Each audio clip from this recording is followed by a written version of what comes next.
Welcome to the Hollywood Outsider, an award-winning weekly entertainment podcast. In this episode, we're only talking about 3 films. We're talking about Dream Scenario, which is Nick Cage's new movie. We're talking about The Holdovers, which is going to be Oscar bait later on, and Godzilla -1. Is that correct? Okay. Equals 0. Thank you. I keep getting that title so wrong. Well, let's get on with the show. All right, guys. So you're wondering why we were talking about just 3 movies is because we wanted to review these films, but we had already recorded and done the next episode, which is the Holiday Spirit Movie Battle Royale. So that'll be coming out in a day or 2. But we wanted to get this out because we want to talk about these movies because we also do movie reviews here at the Hollywood Outsider, and that's just how we want to do it. Don't ask so many questions. Yeah. Joining me for this, myself, Aaron Peterson, John Davenport. Hola, peaches! Troy Heinrichs. I don't even know if I'm here right now. Amanda Sink. Hello, hello. You've been graced with my presence. Jesus. Hey, how was that for a catchphrase? Was that a good one? That was terrible. Was it? All right. It's like you can't even decide which language you want to do it in. No, yeah. It's a nice try. I'll still workshop it. Dr. Seuss, like Sneetches. Snitches. Okay. Get stitches? We're not doing any topics or anything for this particular episode, just movie reviews. We will have the Holiday Spirit Movie Battle Royale coming up, like I said, but we're going to start with Dream Scenario. So this is the new Nick Cage movie, but by the way, Troy, you and I are going to talk about Dream Scenario. I got to ask, did you guys hear Nick Cage gave an interview and he said he only wants to do 3 or 4 more movies and then he's retiring. He's going to maybe do TV, but he doesn't want to do movies anymore? Interesting. I did not hear that. Yeah. Well, his taxes are all paid. It's fair. Maybe that's why. I think he hasn't watched much television, but his son convinced him to watch Breaking Bad, and he loved the storytelling form of that, and so I think he just wants to try something different. I mean, it fits the profile, right? If you think like James Spader, he moved from movies to TV and then had a long run on TV between Denny Crane and Fred Reddington. How did I know that you would find a way to work Blacklist into this?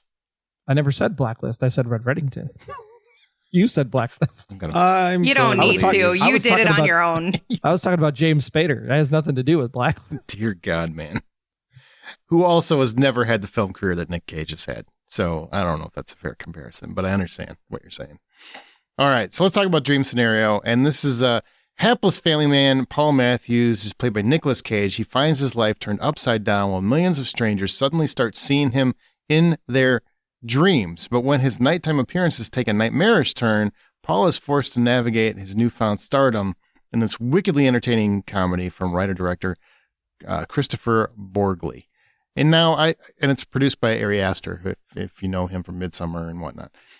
Troy, you saw this, and I'm really confused. This sounds like a really intriguing plot, like very being John Malkovich, right? But is it as heady? Is it as smart? Is it intelligent? Is this premise as smart as it sounds, or is it trying too hard? Because I could see it riding that line. Well, I could tell you that the marketing department is freaking smart. Okay. The marketing department put together a pretty freaking awesome trailer. It was funny. It was exciting. It was like, this is going to be the next Everything Everywhere All at Once. I'm super intrigued. Mm-hmm. And then I went to the movie theater and I was like, these sons of bitches. They got you? They got me. Because it was not anything like the trailer sold the movie for. Okay, so, all right. Can you elaborate on that without really ruining it? Can you explain why it's different? Yeah, I think so. I went into the movie assuming that it was going to be some kind of weird, like, comedy switch to spoof on horror film, like Freddy Krueger-esque because kind of the idea concept. Is people keep seeing Nicolas him. Cage in their dreams, and they can't figure out why, right? Exactly. Okay. Correct. And still trying to figure out why. The the big thing that this movie is about, I think, is about Nicolas Cage's character, Paul. That is what the movie is about. It's about his dream scenario. In his dream scenario, he is king shit. He is awesome. He is published. He is everything he wants to be. And it comes down to the fact that he's just not. And I mean, that's really what the movie is about. It's about him trying to navigate his dream scenario life to realize that he doesn't live up to standards, basically. So if I'm understanding this correctly, he does show up in other people's dreams, though, right? That is For sure. okay. But he Yeah. is pretty much unaccomplished. He wants to be accomplished, but he's very unaccomplished. But he becomes accomplished through other people's dreams, but he can't quite achieve it on his own. Is that Correct. And then as things progress in real life, obviously that's when the dreams take a turn for the different, we'll call it. Some of them are horrific, some of them are murderous, some of them are just strange. And so it's almost like the biggest equivalent I could come up with is maybe Colossal with Anne Hathaway. That's a good movie. Where like how she feels depends on what the kaiju monster is doing. It kind of feels like that's the scenario that's going on here. Oh, like the dreams are affected by his inner turmoil. I think so. Okay. I think that's kind of what I took away from it at the end of the day. But I'll tell you this, Nick Cage is great. He is great in this film. He acts really well. He's funny. He gets angry. I mean, his full range of emotion is right on point. This is probably one of the more interesting since Face Off Nick Cage type movies that I've seen where I've actually enjoyed Nick Cage. Bold words. Yeah. Yeah. The story is just weird. It's weird. And I don't know, like, and you like weird usually. You like unique. You like a little weird. I'm still like wrestling with if I'm on the like I really hated it because I wasn't what I was sold the bill of goods for, or I really like it because what I got out of the movie I connected with very deeply actually, and I'm like, yeah, I get what he's going through, and I get what's happening, and I get what's going on, and cancel culture and a bunch of other things that are in this movie, and it's just like, but that's not what I was sold. So do I like the movie? Because I was expecting something totally different. Okay, so let me ask you that. Let's leap off there. It wasn't what you expected, but you were affected by it. You were deeply affected by it. Why? Why does it feel like this is, because how it sounds to me is it's talking about most everyday people that have dreams, have aspirations, and can't attain them, can't figure out how to achieve their goals, their dreams. And so they have to live with, you're just average. Yeah. Is that kind of what it is? Yeah, it's that, and it's also a matter of the fame that you get because you're showing up in all these people's dreams. And because of the fame, even though you did absolutely nothing wrong, you're basically ostracized for the things that you're not doing. And then because you're not doing them and getting ostracized for it, then you try to fight the system. And because you're fighting the system, bad shit starts happening in real life. Right. So it's a matter of like, where do you draw the line of just accepting who you are versus trying to be something you're not? I think that sounds really interesting, to be perfectly honest with you. It is. It is absolutely interesting and fascinating. It's just like, that's not what the movie was that they sold you in the trailer. So if you're going in based on what you see in the trailer of this like really weird, quirky, exciting, I mean, it's even in the log line, right? Like this is one of, best comedies. It's not a comedy at all. You laugh a few times. There's definitely funny lines in the movie, but it's not a comedy. No, it is a heady piece of how do you deal with life in general, and what are you willing to risk to be correct at the end of the day. That's interesting. So when it came to the end, it sounds like you were all over the place in terms of what you really thought of it. What do you give it? Like, if $10 is the full price of admission, what do you give this? I'm still sitting at a solid 5 because the acting is great, the music is great, the effects are awesome, the story just stops, and you're just kind of going like, what at the end? Really? So it's just like I can't say it's good, I can't say it's bad. You have to. This is a movie you have to experience for yourself and make your own opinion on. I definitely, like I said, I love Nick Cage. I love the concept. I like the idea. I don't know if you go in expecting one thing and get something else, you might be turned off. If you go in and saying, I'm just here to go on the ride, then you might find something really interesting about it, because there's a lot of good conceptual storylines that come out of this that make you go, oh yeah, I should probably think differently about that. And I should probably think differently about that. Yeah. So it definitely good. It's an art piece because it's A24. So it definitely makes you think, but the story just doesn't feel like it was buttoned up. Interesting. Okay. Well, now let's go into Alexander Payne's The Holdovers. Yeah, this one is giving you that little bit of a Dead Poet Society vibe. Teacher sitting there, he's watching these kids over the holiday break. It's Paul Giamatti. I mean, how can you go wrong, right? You can rent The Holdovers on Amazon Prime Video. It's also in the theaters. So make sure you go ahead and check out The Holdovers. It's from Alexander Payne. It follows a curmudgeonly instructor in a New England prep school who's forced to remain on campus during Christmas break to babysit the handful of students who have nowhere to go, eventually forming an unlikely bond with one of them, a damaged, brainy troublemaker newcomer Dominic Sessa, and with the school's head cook who has just lost a son in Vietnam. So if you like with honors and these types of movies, I think this is that place where you get this bonding moment, a father-son type moment. What did you think of Paul Giamatti's performance and this newcomer in Dominic Sessa? Well, Paul Giamatti is always great. I feel like, it kind of goes without saying, but you should still say it, because I don't know if really people appreciate him as much as an actor as they should. I don't think I've ever seen a bad Paul Giamatti performance. I've definitely seen a performance where the director didn't understand the tone that was going on in the movie, so he seemed off, but I feel like he delivers in everything he does. And here he is a very curmudgeonly instructor. Like he's somebody who works at a prep school, and he kind of looks down on his students because he feels like they don't appreciate their privilege. They've kind of taken advantage of the privilege that they have because they're all from rich families and they're all just getting that free pass, and he refuses to give one. He refuses to, because their dad is a massive donor, he's not going to give a student a pass. And he's very stern in his morality and his beliefs, and he's very devout in that, much to the school's chagrin. And Giamatti plays with that. And he also plays wonderfully. He's funny, he's dramatic, he's serious, he's all over the place, but he also has very powerful moments where he won't tolerate anyone talking down to Mary, who's played by Divine Joy Randolph, because he has nothing but love and respect for her. He just finds her to be a very good person who does everything for these kids, and they just, sometimes get a little smarmy and whatnot. He has just a up and down a hill of emotions throughout the film, and he plays them beautifully. Now, the other thing I would say is I expected that from Paul Giamatti, but Dominic Sessa is a new actor. I mean, I think this is his first performance ever. And he plays Angus Tully, who's the kid of one of these rich parents, and these rich parents basically just abandon him on Christmas.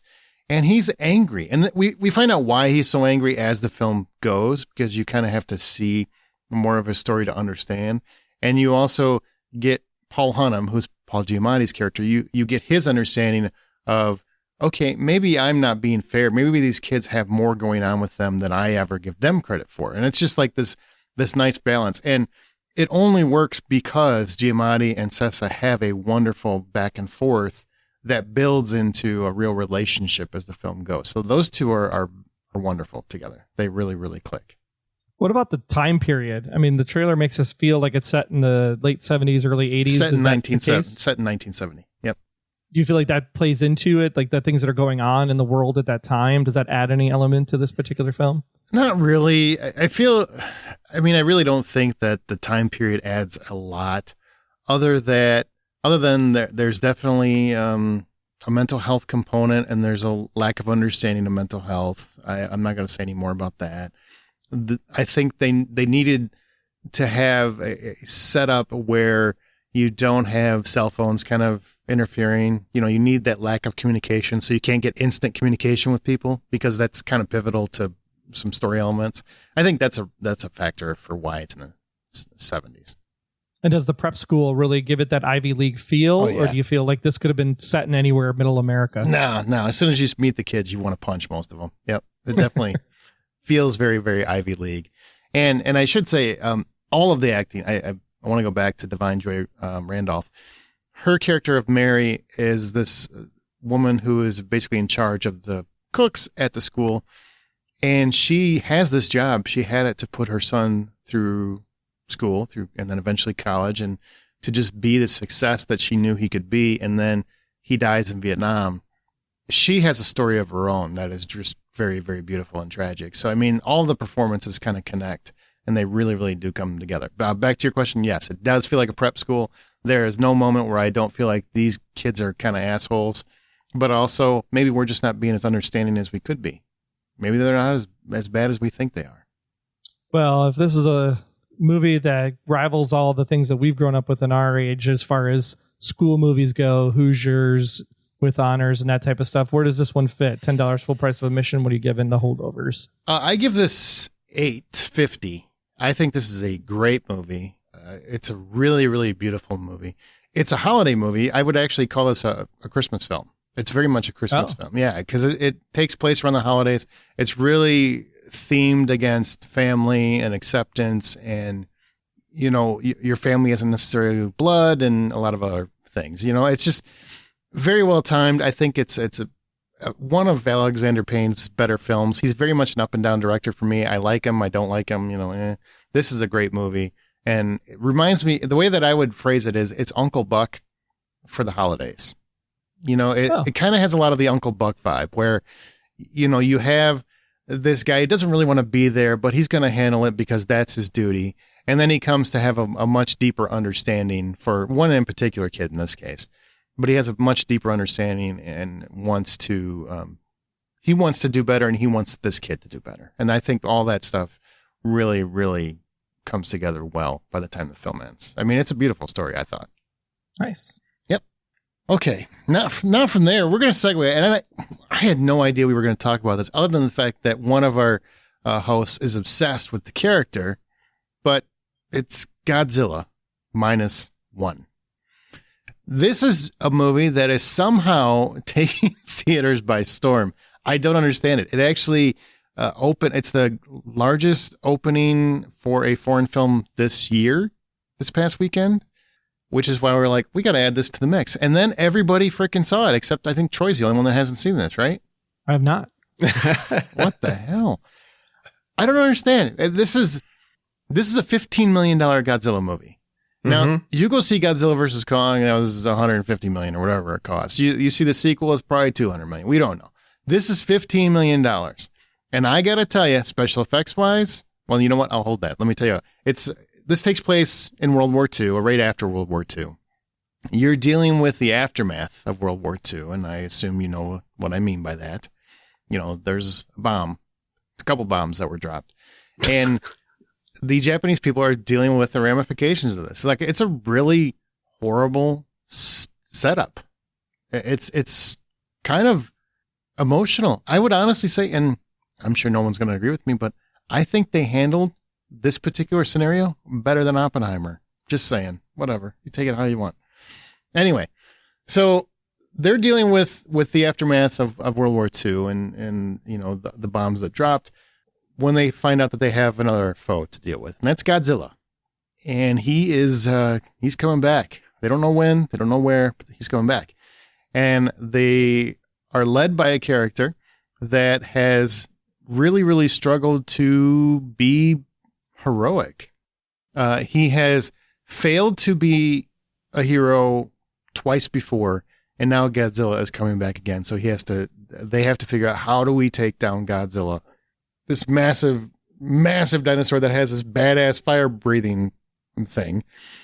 And yeah, let's just go from there. So, John, number one, why do you love Godzilla so much? There's a lot of things that I loved through most of my life, which is like Star Wars, which is something that's fallen off as far as how much I love it.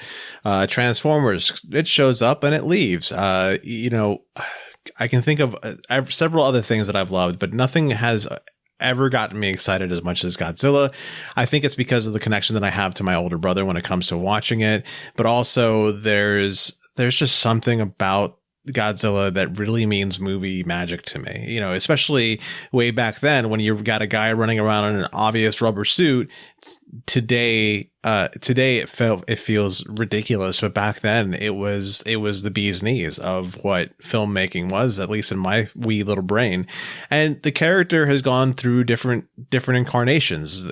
You have what we have here, which is more of a force of nature Godzilla. And this is more akin to the very first Godzilla movie, or even Godzilla Rides Again. Very much akin to especially the very first Godzilla movie, which is an allegory to something as far as related to the time in which it's told.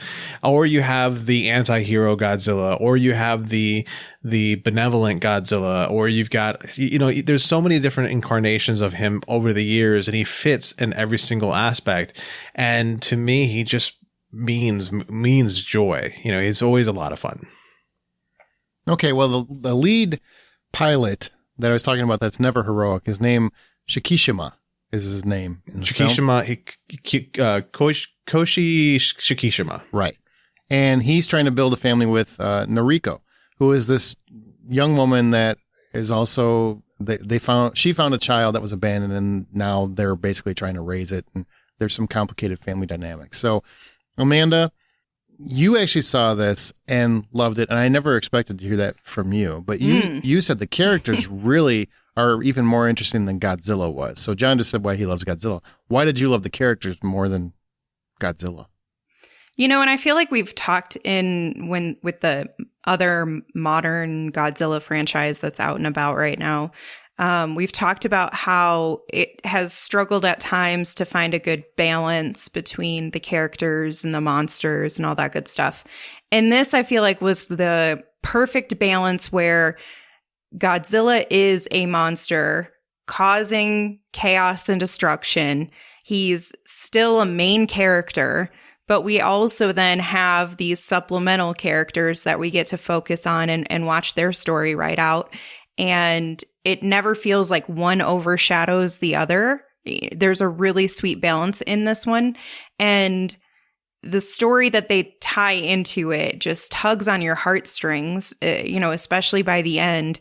And I don't know, I guess I just wasn't expecting that, because for this one, I felt like it would be so much focus on just the catastrophe and trying to get Godzilla taken down, very Jaws-like and experience. But I don't know. I think it was because it surprised me how much it connected with me in some ways. Like, it's not like it's an experience I've ever been through, obviously. So I don't know. I think there was just something kind of special about it. I would actually agree to a lot of that. And I would actually push this so far to say that you can almost subtract Godzilla out of this movie. Easy, boss. Easy on that. Hold on. Okay. And put any other sort of like disaster / any sort of, I'd agree.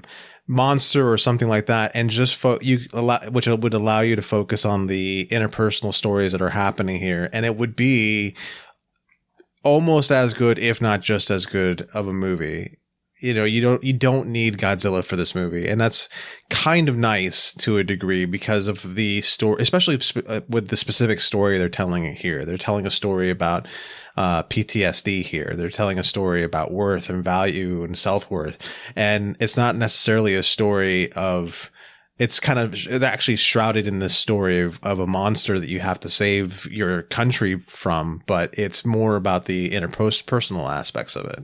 Yeah, one thing that I found fascinating, and I'll be honest, I didn't want to see it at all, because I just outside of the modern American versions of Godzilla, I just don't care about the character that much. It's just not a character I really get into. It's nothing against it. Just don't get into it that much.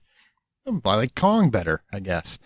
But I had heard you're a nationalist. Maybe I had heard you guys like raving about it. I'm like, okay, I'm curious. I'd seen a lot of great reviews and said, the characters are probably the human characters here are better than anything that's existed in the MonsterVerse in the American side, which I thought was a big statement, right? That's a pretty bold statement, especially with Monarch out, and I think Monarch's been doing a pretty good job with human characters. So I went and checked it out, and I have to agree. I even though I think the last third of the movie I pretty much predicted everything that happened, it didn't matter because I was invested in the characters and invested in the plight, and I was really hoping to see certain things, even though I kind of knew what the things were going to be. I wanted to see them and hope that they delivered. And the relationship between Shikishima and Noriko, I thought was a beautiful relationship. I think those characters worked together wonderfully. It's really interesting to me to see a monster movie put more emphasis and more care in constructing fully realized characters, and even the supporting characters are all fully realized, than they did the monster attacks. Like, there are long portions where there is no monster, and unlike every other monster movie I've watched in the last few years, I didn't care. And I think that's a big statement for a movie like this. I was good with spending time with them, and what they were going through and their struggles. And, especially how Shikishima is really struggling with his cowardice. and really presenting that in an honest way and explaining why maybe you're not as bad as you think you are. Like maybe there's some reasoning behind his cowardice, and that is understandable by much degree, too much degree. I just found that to be fascinating. Now, Amanda, you talked about the Jaws aspect. I agree. I call this Jawzilla a lot of times when I'm explaining it to people, because very much I feel like the story follows a very Godzilla-like formula, which is you have a monster, they have to come together and figure out how to defeat it. And even some of the tactics felt very, very much like how they accomplished this with Jaws. And I'm not going to spoil any of those things, but there's even rafts. There's even inflatable rafts to some degree. What the hell? Other than one scene where I'm like, how is he standing there? Because he's supposed to be 100% way above the water. Like, how the fuck is he just standing there? 100%. That's the only dumb thing. I really think it's a really dumb thing. Other than that, I think this is a pretty clever construct. Why did you like this construct, or did it work for you, I guess? Well, I think I liked it because of what I was talking about a little bit earlier, the balance between having this big monster creature trying to just, I don't know, walk around, I guess, but causing mayhem, and clearly has very selective ability to choose who he's going to kill and who he doesn't kill. But I think it was fun, but it was also because I started to care about these characters and what they were going through and how the situation made them feel. There was such a great analogy between war and what people are dealing with Godzilla coming into town. Yeah. And so I think because of that, and you really care about these characters, and you wonder like, oh, what's going to happen, or is this going to happen, and how are they going to move past this? I bought into their stories, and I think when you add that element of how it is synonymous with war, it makes you feel it on an even deeper level, and that catastrophe and what that actually means for the people who are there. And there were parts that were kind of brutal. I was like, holy crap, I cannot believe that this is, being shown as part of this Godzilla movie. And I don't know, it was also kind of fun to see them work through the different ideas of how they were going to take him down in a way that for the most part was like, okay, I can plausibly see this happening, I guess. Like, this is what most people would probably say, let's try this idea. And trying to get him down. But I will definitely agree the dumbest thing that they have is apparently he has like little motors on his feet to keep him afloat. For people that don't, and this isn't really much, this isn't a spoiler, but there's a scene where he's in the ocean and he's supposed to be obviously in a very, very deep part of the ocean, but somehow he's just standing there. And he's Jesus. Yeah, he's Jesus. He's just walking on water. It's a weird choice, but it is what it is. I did see this one like meme, like people were trying to figure this out on Twitter, and somebody was like, maybe he just like, how he has that laser that will go up. He could just like, maybe it comes out of his butt or something, and that keeps him above. whatever makes it easy to understand, for sure. Uh-huh. So Johnny, you love Godzilla. You followed him your whole life. This is very much a return to form in respect to, this is a monster movie. I have gotten kind of really tired of every American Godzilla movie kind of painting him as a hero in some way. He's not. In this movie, he's back to he is very much like Jaws. He is just wanting destruction for no reason whatsoever. And if he's coming, you should all be frightened. And I love that return to form. Did you, as a longtime Godzilla fan? I've loved every incarnation of Godzilla there has been, whether he is that force of nature, whether he's that malevolent guardian, whether he's just an anti-hero. Every single version of Godzilla there's been, I've appreciated, because, he's Godzilla and he's awesome. This is very much like the original 1954 Godzilla story. So the only difference is that story was more about the atomic age and how we are entering the atomic age. And this story is more about, well, it's got a couple of different things to it, doesn't it?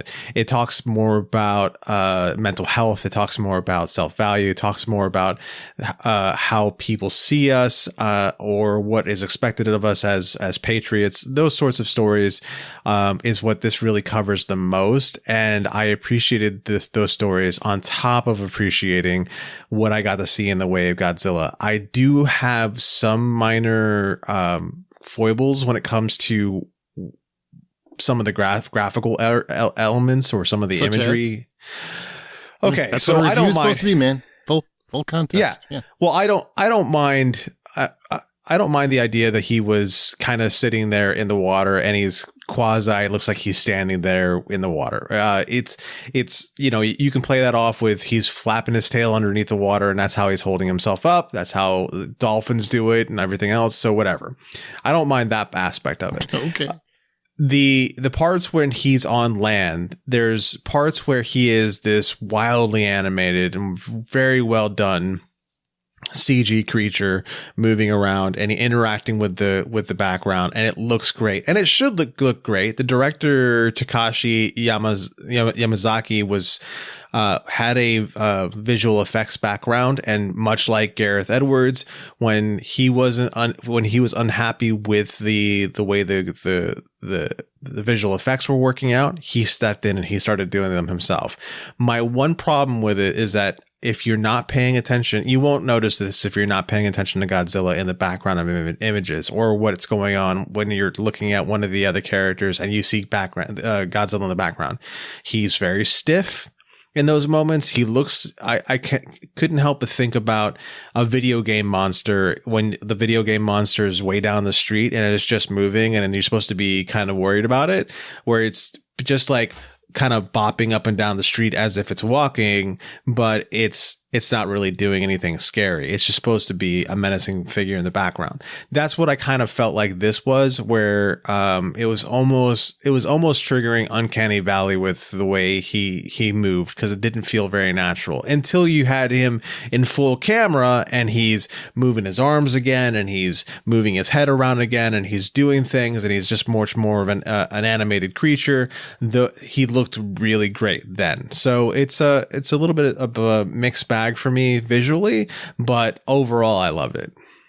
Okay, well, I want to continue on that thread. So, Amanda, what did you think about the effects? Because I will tell you, there's a scene that's about probably the major scene about halfway through the movie where, there's an attack in the water, which I thought was phenomenal, honestly. And some of the effects in here, I am so impressed. For a $15 million movie, it looks better than a lot of what Godzilla vs. Kong. I got to be honest, this Godzilla looks way cooler than Barbenheimer. The Barbenheimer freaking Godzilla, Barbenzilla that's out there, where he's like all laced up with pink and ready to rock in the new Godzilla vs. Kong trailer. I think he looks cooler here. There are moments where I'm like, well, that definitely looks like the old 50s Godzilla. It's almost like a throwback. But for the majority of the film, I think this looks fabulous. Amanda, you've heard John's take. What's yours? Yeah, I will say one of the things that I enjoyed the most, aside from the relationships and the dynamics there, is the effects. The effects surprised me because I've always kind of felt like Godzilla looks very... I don't know. Rubber monster running around Tokyo? Yeah, definitely. And I agree to some extent with John's point that, there are times where he looks stiff, but I think that's just because he's a big boy. He's chonky, He's a chonky boy. So I don't have any judgment or critique when it comes to that. I think that there was a lot that was stellar about it. There were a couple of shots, I should say, where the cinematography was like, wow, that was beautiful. I really, really enjoyed that. And some of those happened, obviously without Godzilla even being there. So I really enjoyed all of that. It was one of the things that stood out the most to me. So I'm actually surprised John didn't love it like we did, Aaron. Well, I think he still loved it. No, I still loved it. He's a graphic designer. He's an artist. He's just nitpicking. A little nitpicking. Yeah, no, I still loved it. Fair enough. Okay, good. Yeah, no, I still loved every bit of it. Like, especially him chasing the boats in the water. Oh my God. There's a lot, and when he's on land, there's a whole train sequence that I thought was beautifully handled. And I'm serious, the whole time I'm watching it, I know the budget in my head, and I know when I watch a movie and I know what the budget is going into it, I'm always looking at that. Even when it's $200 million, I'm like, where'd $200 million? Like, I watch Killers of the Flower Moon. Where'd $200 million go? Did Martin Scorsese just snort it? I don't understand. Like, here, wherever to pay for DiCaprio's hookers, probably. Here, wherever that money went, it was well spent. It was Right. just well spent because it's Absolutely. obvious they don't waste money in Japan. You know, they don't get fancy trailers or anything else. You get what you get, and you get the movie made because it looked great. It looks great. It looks like $100 million movie. It really does. Yeah. And I honestly, you say the budget. I had no idea the budget going into the movie. I would have never, ever guessed that it was a $15 million budget. Yeah, I mean, even Creator had an $80 million budget, and you know, this by far gets pretty close to that. I really like this better than Creator. If it makes you feel any better. Okay. Just saying. The only thing I didn't like is story-wise, the last act, I literally called everything that happened. Oh, yeah. And I did in the first yeah. act. That's the only thing that I literally said to my wife exactly how it's going to end. And it happened. I was like, wow, shit. I'm really sure she good at enjoyed this. that. I think she saw it coming too. And to me, though, that's an important aspect of a great film from a good film, is if you can still have predictable shit, if it's entertaining, if it's done well. Because most movies are not, recreating the wheel. And a Godzilla movie sure isn't, but they did a wonderful job with making me care about characters, putting it in a scenario where I felt something. I mean, they really, really make you feel for how these characters feel in this situation before Godzilla is even really a factor. Mm-hmm. It's very impressive. So, Godzilla -1, if $10 full price of admission. John, what do you give this big boy? It's going to be kind of shocking, but I'm going to have to give it $8. I figured it would be a 20, honestly. So, a little shocking. I'll never live that down. Amanda, what about you? I'm going $8 too. I was between $8 and $8.50, but I'm trying to be more conservative in my dollars when it comes to reviews these days. You're not actually spending it. It's totally okay. I know, but these days you've been missing for like 16 weeks. What are you talking about? That's, you know what? I don't want to hear your shit. Okay. I will concede. $8 sounds about right. This is all right. Okay. And it's better than Godzilla versus Kong. Even I really like that one, but I think this is a better overall movie. Well, yeah. I mean, Godzilla versus Kong is a good Godzilla movie. This is a great movie. Yeah, it's just a great movie. Yeah. Yeah. All right, guys, that's going to do it for this particular episode. But tune back in later this week, or after this episode, we're also going to do our Holiday Spirit movie battle royale. So that's coming out soon. Thanks everybody for listening. Go to thehollywoodoutsiders.com. You can find all of our episodes there and on your favorite podcast app. That's going to do it. Remember, the next time you go to the theater to see any of these 3 films, buy popcorn.